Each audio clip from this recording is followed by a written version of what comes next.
Hello, welcome to the Citrus Garden. If you're new here, my name is Christina. If you're not new here, hi, welcome back. It's great to see you. This is a Jupiter reading. It's energy from Jupiter. This is the next one, I guess, in the list. It was coming through really strongly in yesterday. Sorry, I have some incense going. It was coming through really strongly yesterday, so I do feel that it is connected to the sun reading, and it's also wanting to be tied to the Saturn reading, which I haven't done yet. I don't know when that will be, but Jupiter and Saturn to me are two sides of the same coin, so I feel like it will be tied to the Jupiter or the Saturn reading, I should say. The stone the crystal that's coming in for you is the malachite crystal. This is a really strong agent of change for malachite. So if you're not ready for that, like, I would just suggest finding a different video, because I feel like the energy of this reading is going to be a little intense. That's the energy of this stone. It's a little intense. I haven't actually pulled the cards yet because I wanted to do that on camera today for some reason. But anyways, so malachite is a very intense crystal of change. It has the ability to amplify both positive and negative energies. So it amplifies all energies, whether or not they're negative or positive. The intention around that, I guess, is to integrate and clear out the negative energies. So it is, I'll read just like a little bit of it. So it says, psychologically, malachite is a stone of transformation. Life is lived more intensely under the influence of this adventurous stone, which encourages risk-taking and change. It mercilessly shows us what is blocking your spiritual growth. Malachite draws out deep feelings of psychosomatic causes, breaks unwanted ties and outworn patterns, and teaches how to take responsibility for one's actions, thoughts, and feelings. It releases inhibitions and encourages expressing feeling. This stone develops empathy with other people, showing how it would feel to be in their place. It alleviates shyness and supports friendships. Malachite is used for psychosexual problems, especially when these have been caused by traumatic past life sexual experiences. It assists the rebirthing process.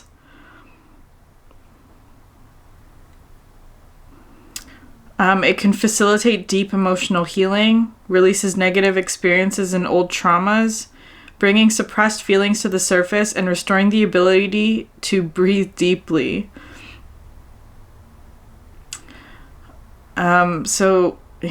Malachite is a very intense crystal, which I have experienced myself. I remember when I first got this one, just like, there were just like days of crying, I guess this was like years ago. And so I only use this when it's like really, really necessary, like some sort of change, but sometimes the change itself is tied with difficult emotions, right? So it does have the effect of bringing up all those difficult emotions so that you can integrate them and clear them. So again, if you're not ready for that, this is not your reading. So that's the energy of this crystal, which may or may not be helpful for you. I feel like some people don't experience that as well, especially if you don't have that much like past life trauma, let's call it. I've seen people just use it for like taking a risk, or just like helpful in any sort of transition that's being made, or like any sort of like moving through something difficult or new, or perhaps somebody's moving as well, or like going into some sort of new experience. Malachite can also be helpful for that. Okay, so this is energy from Jupiter.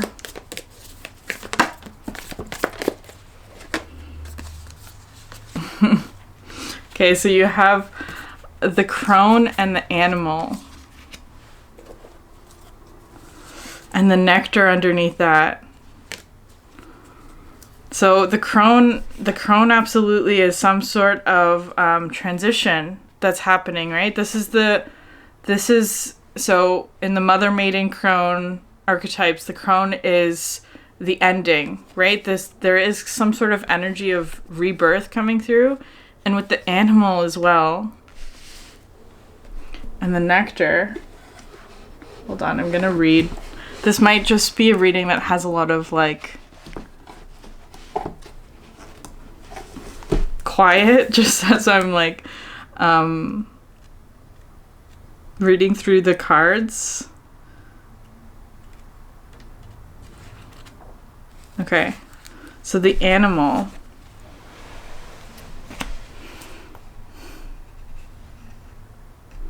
So we are mammals. The hair on our chest and between our legs remind us so. We try hard to deny our unrefined animalistic nature, yet through this archetype we tap into power and direction. Activating the animal means reawakening our relationship to nature in the most broad and embodied sense. Drinking from waterfalls, roaring at the moon, opening eyes underwater, eating berries from the vine. The life force of our planet begs us to set down the devices, the constraints, and the social constructs and remember the warm blood that pulses through our veins. The animal longs for breath, food, procreation, and physicality. It wants soil under our nails and starlight on our skin. If this all sounds terribly unsophisticated to you, take note that it is said that when Buddha became enlightened, he roared like a great lion. So there's an energy here from Jupiter that's encouraging this sort of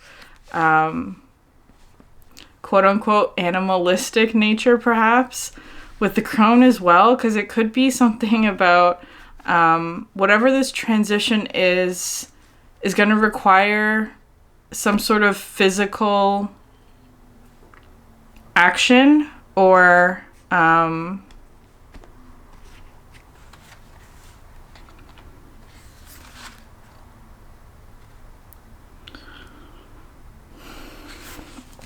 it's kind of coming through as like being really at home within your own body as well.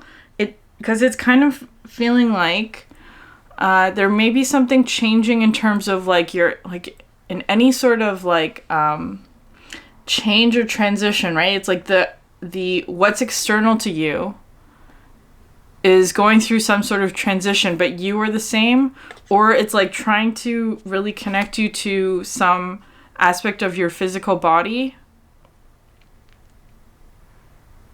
It's also talking about grounding your energy as well. It might be something like that, like grounding your body, like what's really good for your body or what makes you feel really like stable and secure and like connected to the earth.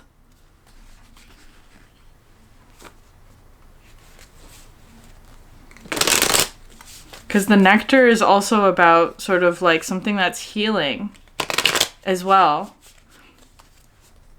Are there any like foods that you find particularly healing to you? What does the nectar say? Hold on.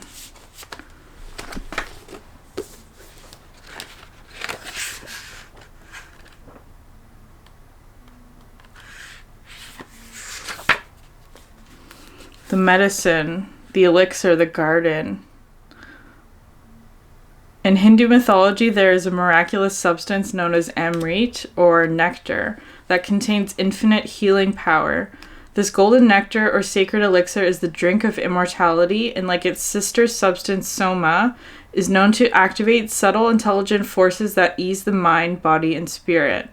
Though esoteric, these images lead us to the central energy of this archetype, the sweet, potent, heavenly essence that lubricates our spirit back to life. The Nectar card calls us to identify and relish in places, practices, people, and activities that regenerate and heal. Medicine is needed, and it comes in subtle form that you may be overlooking. Seek the most sensuous, fragrant flower in the garden you've forgotten. Don't underestimate this remedy. It is said that when someone has activated this substance within, it is reflected in their shimmering eyes. So part of the nectar has to do with like your physical body in some way. Your like the most primal or basic needs that you might have.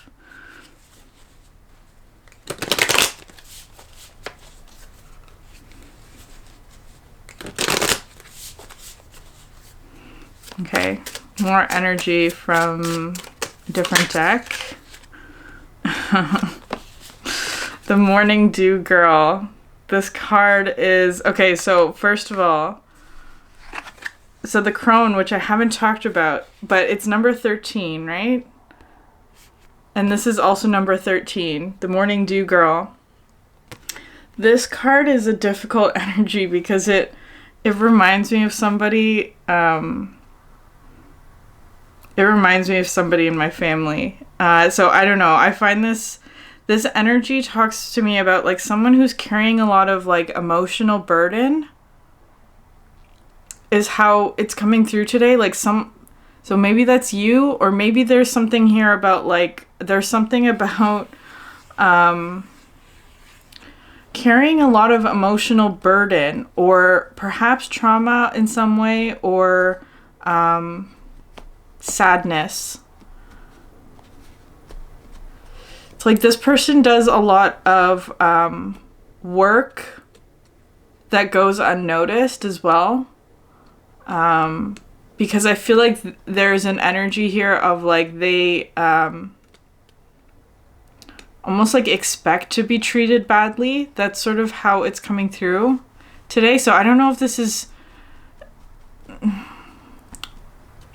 Just take it how it resonates. I'm just gonna say what it is that is coming through. So, but it's tied to the crone. So there may be somebody in your life who's in this energy of like someone who has a lot of emotional burden, is going through some sort of ending or change or transformation.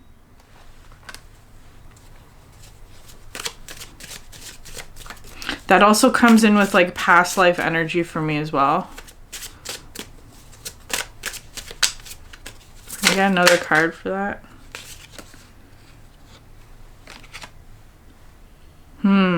Okay. So you have Oh Sunny Day and My Home is My Castle. Which is interesting because there's something here about like, well, there's an umbrella, right? This one here has an umbrella, and Oh Sunny Day. I'm kind of inclined to say that, so maybe there's somebody in your environment who has like a lot of emotional burden, is just how I'm gonna phrase it. They have just a lot going on emotionally.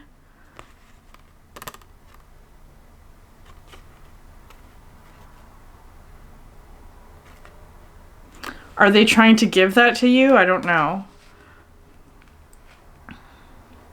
It feels like you're kind of not paying attention to it though, with the Oh Sunny Day. Because you're focused on the sunny part of it, right? Like not this. These are very different energies. Especially because if you think about dew, right? On the grass in the morning, it fades by like noon, right? It's all gone by noon. There's something here about like and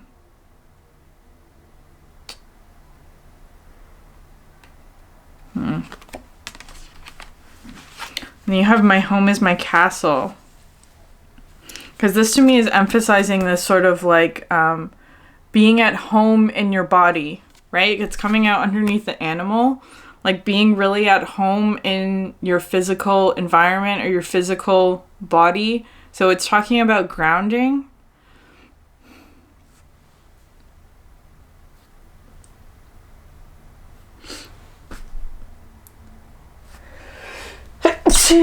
Excuse me. Okay, sorry. There may be, okay, grounding something. Maybe having to like release something.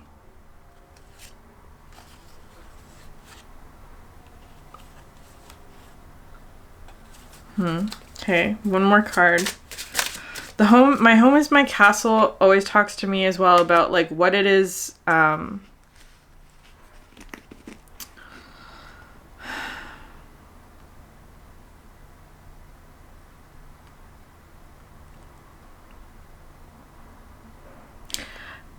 I was getting this download earlier about the movie Tangled. I've gotten that movie. It's the Rapunzel story, so that's what's kind of coming through here. And I was thinking about the end of that movie where the male lead sort of cuts Rapunzel's hair, right, to prevent the mother figure from accessing the gift, right? So it's something here about like maybe there's some sort of change to your physical body that's perhaps happening, or like something like hair, right? If you like cut your hair, some sort of like physical transformation that might be significant in some way. I don't know what way. But it does, right? Like cutting Rapunzel's hair prevented her from being able to heal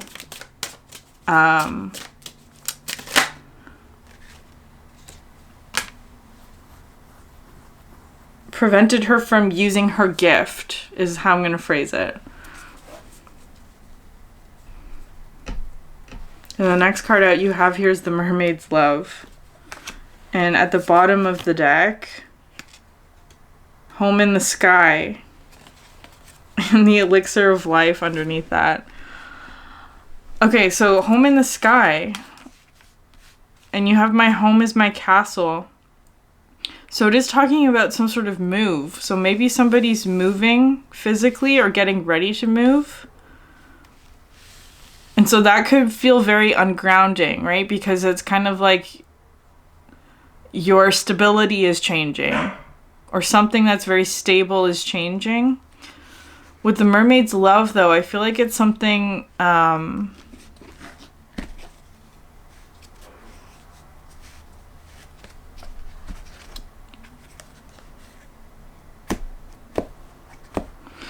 which is interesting as well, this Elixir of Life that's coming through, because it was tied to the nectar energy, right? The elixir. I always see this Elixir of Life, though, as being something that's draining to you, actually. It's like something that you thought was positive, or that has the appearance of being something beneficial, but perhaps isn't, or is actually having a negative or opposite effect.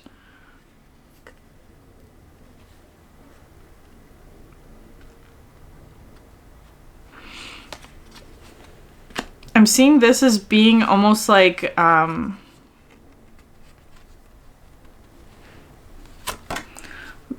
Mermaid's Love, because there's an energy here of like somebody trying to help to ground this energy with the mermaid, because it always looks to me like she's floating away.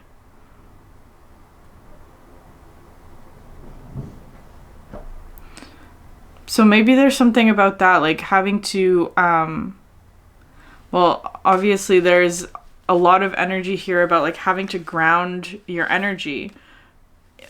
But the only way to do that, especially if you're like moving house or like moving somewhere, is to like ground within your own body. Because so there's so many ways to ground, right? Like you can ground through like, I don't know, whatever it is for you. But if there's like something about your physical environment that's changing, that could have an effect of ungrounding or feeling ungrounded. So it's like wanting to focus even smaller, right? Like, because it could be something like this aspect of your environment is changing, and it's like you're being reduced to just like a very small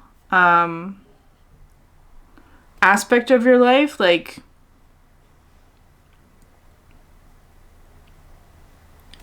I don't want to use the word I feel like someone's feeling almost like claustrophobic is kind of how it's feeling, or like feeling like really contained, or like especially if it's something like you're moving and perhaps someone's or like traveling through like a quote unquote, could be metaphor, like a small space, right? It's kind of coming through with this energy of like feeling almost like claustrophobic, but maybe feeling like claustrophobic within their own body.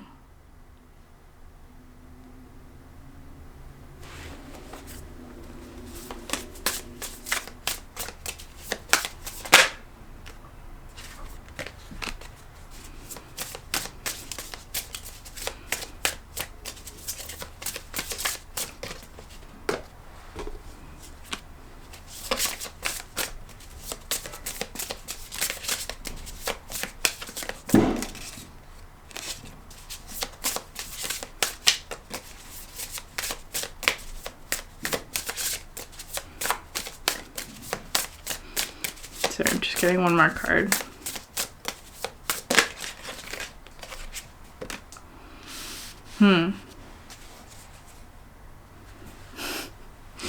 The ending card at the bottom of the deck. The moth and the eucalyptus ending, which came out in the moon reading. And there was also another moth card that came out in yesterday's reading as well. So, significant ending happening, especially with the crone. And you have here the wolf and rose hip, which says guardianship, and success, the chipmunk and laurel.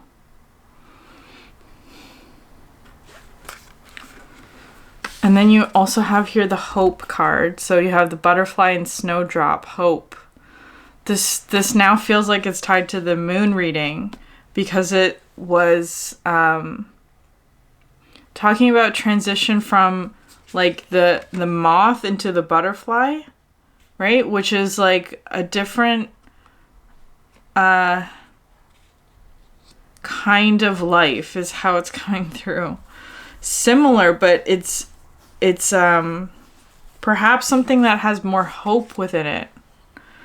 So like maybe you're moving or making a change, or there's some sort of, which is interesting because Jupiter is an energy of expansion, right? But I feel like for a time, in order to move to some sort of new thing or to like expand somewhere else, there's a period of like confinement is kind of how it's coming through, or restriction.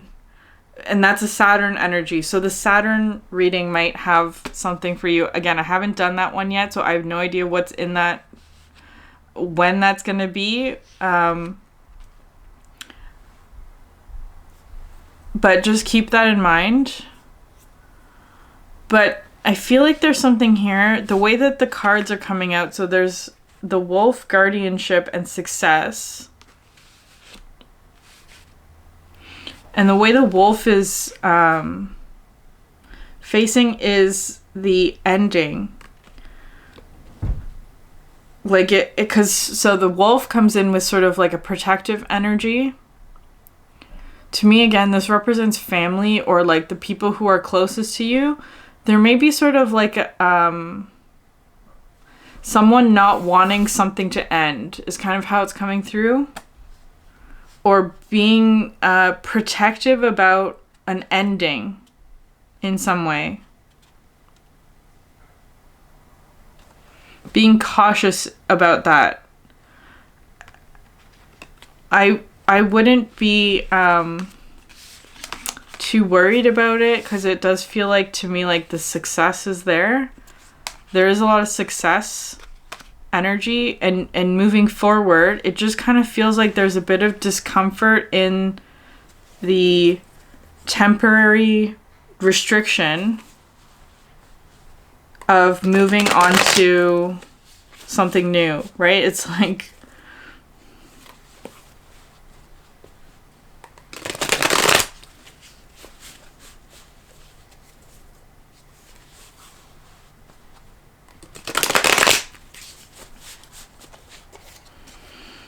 feel like somebody's guarding against an ending in some way. Like,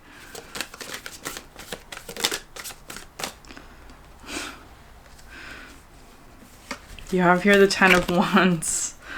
The Ten of Wands, of course. Okay, so the Ten of Wands,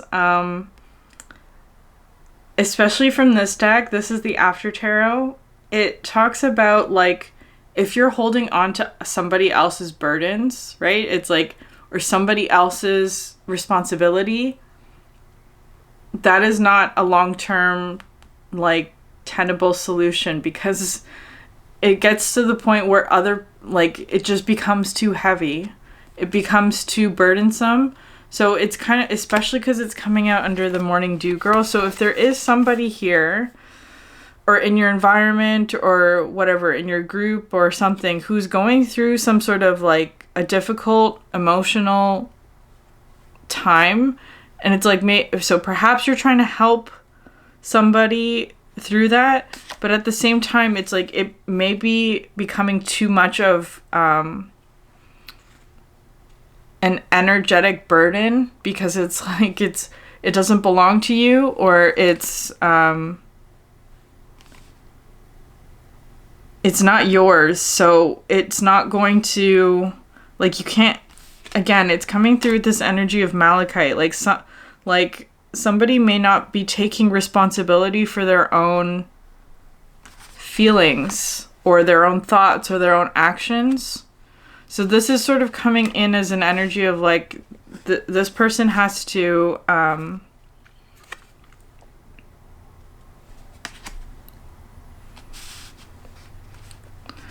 take responsibility for their own energy. And I'm saying that with a lot of compassion.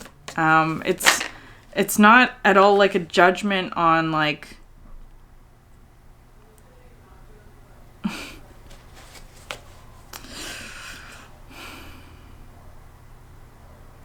you can have compassion for somebody who's going through a difficult time without letting it affect your energy as well, right? Like, not allowing it to drain your energy, or perhaps this person is trying to avoid an ending, is kind of how it's coming through.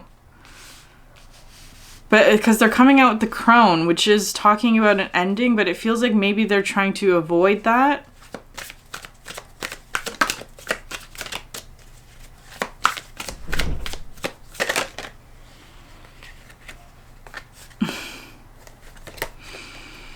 Yeah, the Judgment card and the Nine of Swords.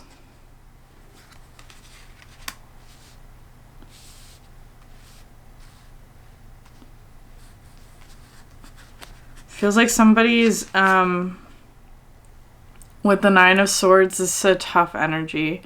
Fighting a demon, an internal demon. But it's time. Here with the Judgment, it's time to face the demon.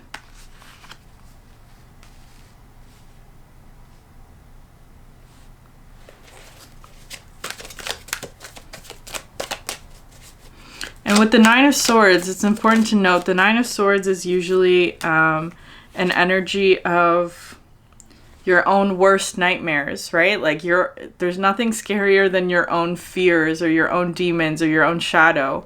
So it's coming through like that. It's not an external energy. It's like something internal. Fighting, like, your own demon.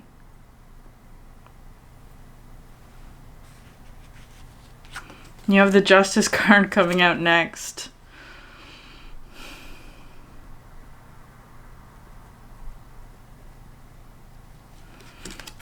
The King and the Beggar are the same, right? It's something about, like, equalizing power is what I see with that.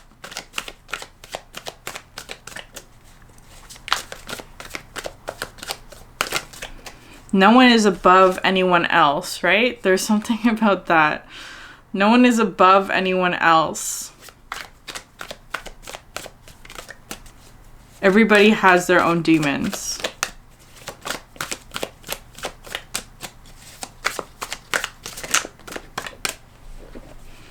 Eight of Swords coming out next.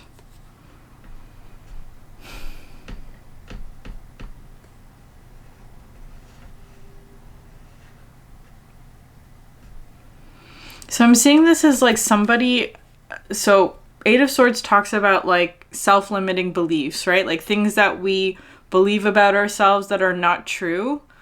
So there may be somebody coming in to sort of, so if you are dealing with that kind of energy, it's like there may be something here about like somebody's coming in to help you untie the blindfold that you may have. But again, it is up to the individual to change those sort of limiting beliefs, right? Especially because it's coming in with swords. So there may be assistance coming in, even though every person is responsible for their own actions and thoughts and feelings, doesn't mean that you can't get assistance once in a while, right? Like that. So it's coming through like that, where it's like somebody may be, that might be what the mermaid's love is kind of just like somebody to help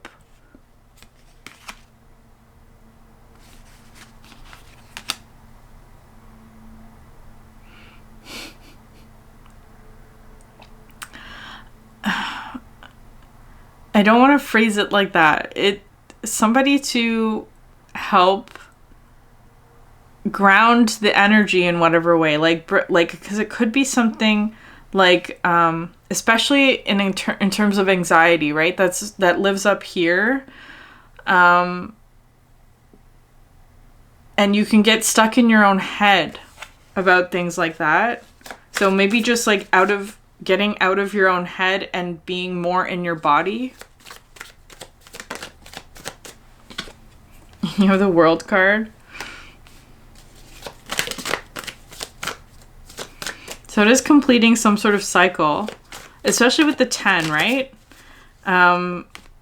Especially with the 10 of Wands, because this is sort of like an end to a cycle of perhaps holding on to other people's burdens for them, or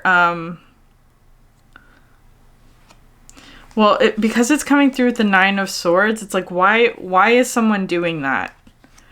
Why are they holding on to someone else's burden?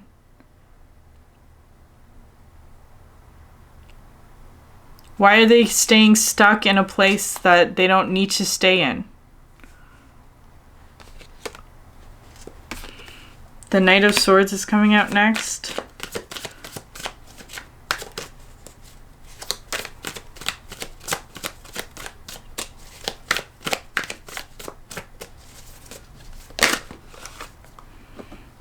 And the High Priestess.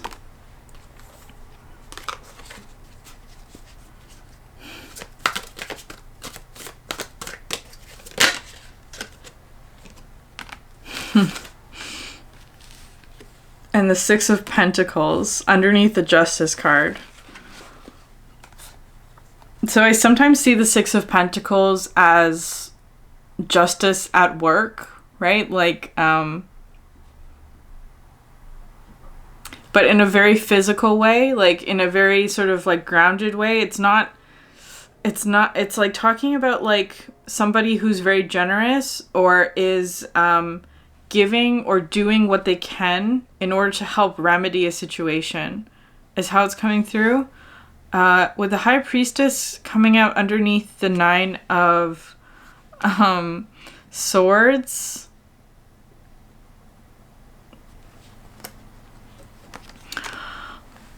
It's really interesting because the High Priestess talks to me about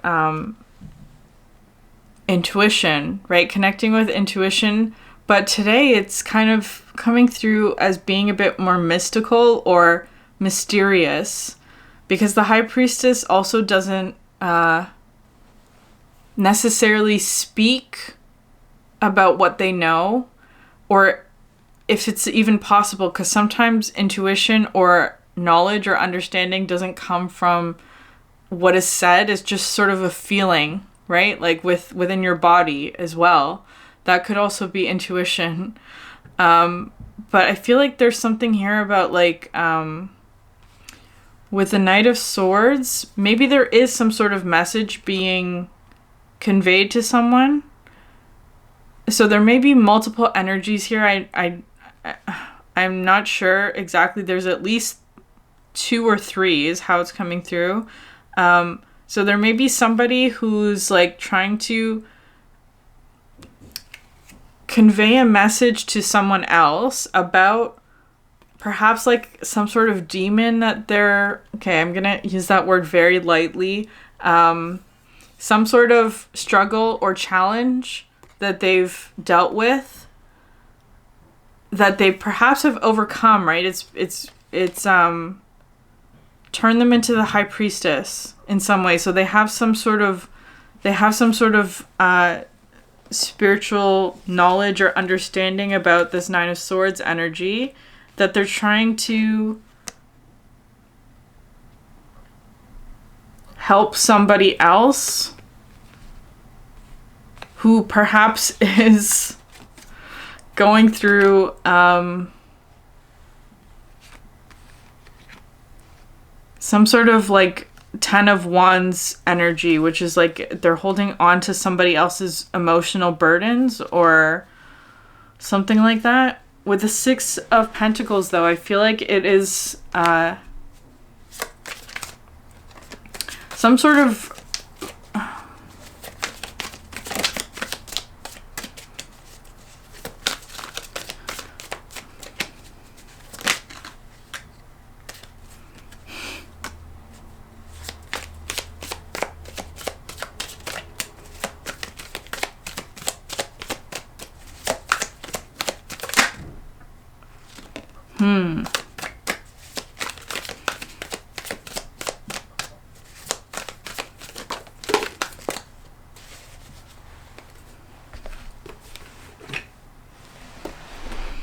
okay, so after the 6 of Pentacles, you have the 5 of Wands.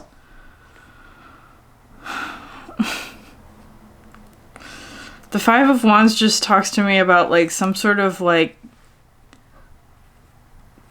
conflicting energy, right? So there's something here about like there's more harmony coming to this situation. I feel like in a very practical way with the 6 of Pentacles, but it's something that's like coming through with an energy of justice or balance. So there's some sort of justice happening, or coming through a very practical or quote unquote like physical way. It could be just like knowledge or a message or clarity or intuition or something like that. That helps to resolve the problem or helps at least to ground someone's energy here, because you have two people in this, right? So it's some sort of especially with the 8 of Swords, it could be some sort of self-limiting belief that someone has. It's like someone's helping to take off someone else's blindfold. I know I'm using the word someone too much, but and then it's coming out here underneath that with the Death card and the Lovers. So it's something about, because this Lovers card talks to me about like making a choice to share knowledge.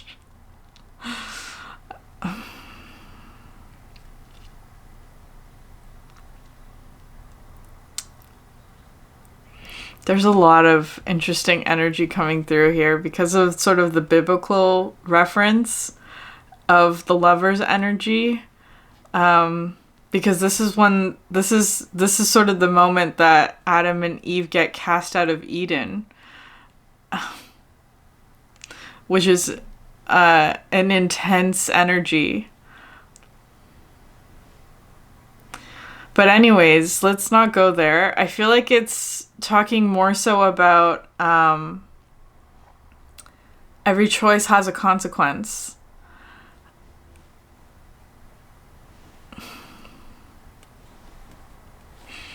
Every choice has a consequence here. So being conscious of what choice you're making and whether or not it's from an energy of love. At the bottom of the deck, you have here the Ace of Wands. Because the way that I see this Ten of Wands is that perhaps you were carrying, or somebody was carrying burdens for other people. And so it kind of gets to the point where it becomes too much of a burden or something like that. And it, the burden gets dropped and you're left with the Ace of Wands, right? So the Ace of Wands is a very positive energy. It is coming through with a lot of inspiration and, oh, that's interesting. Inspiration, but the thing with the Nine of Swords is that it may look kind of like something scary or fearful, especially if there's any sort of past life trauma, right? Because it could be there's something like the Ace of Wands is presenting as sort of a solution or like the next thing or like whatever, a new inspiration or a new direction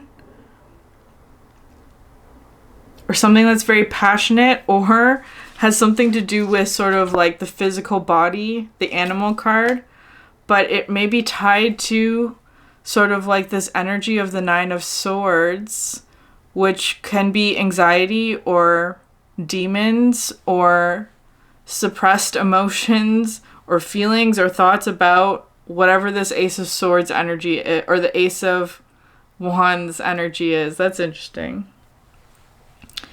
Because you also have here the Moon underneath that. So illusions of some sort. It feels like it's looking to me like this. Like these two energies are being confused or there's an illusion happening with these two energies. So the solution to that is just to ground your energy. I feel like I'm saying just as if that's easy. It's saying that especially if you have any past life trauma, and I'm using the term past life very generally, could be within this life as well, just like a past version or like a past in your past, whatever that is. That trauma, especially anything that has to do with like physical trauma, can bring up the sensation of being alarming, right? Or that it triggers sort of like a fight or flight response as well. That's what this could be. The Nine of Swords. It could be triggering like a fight or flight response, like your heart racing, or like a feeling of panic even, or like, again, that sort of feeling of like claustrophobia or feeling like really uncomfortable within your own body is how it's coming through. Maybe it's something like that. Someone might be feeling like really uncomfortable within their own body.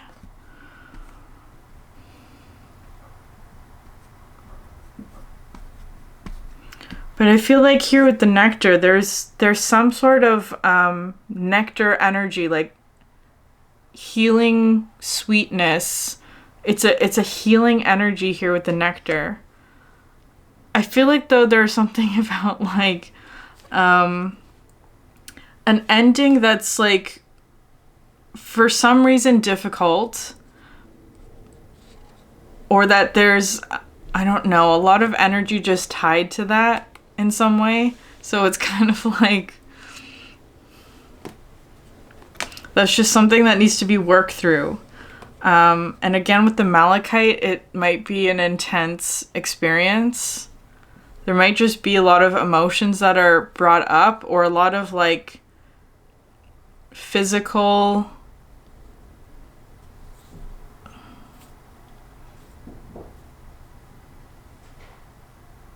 like a fight or flight response kind of thing. So anyways, I'm going to leave it there. That's an interesting energy to come out for Jupiter, because it is talking about an expansion, right? There is an expansion, but for this message, it's coming through as being like, first, there's an energy of restriction that's happening. Okay, I'm going to leave it there. If this reading resonated with you, please like, subscribe, leave a comment down below. It helps so much. Thank you for sharing your energy with me, and I hope you have a great day. Bye.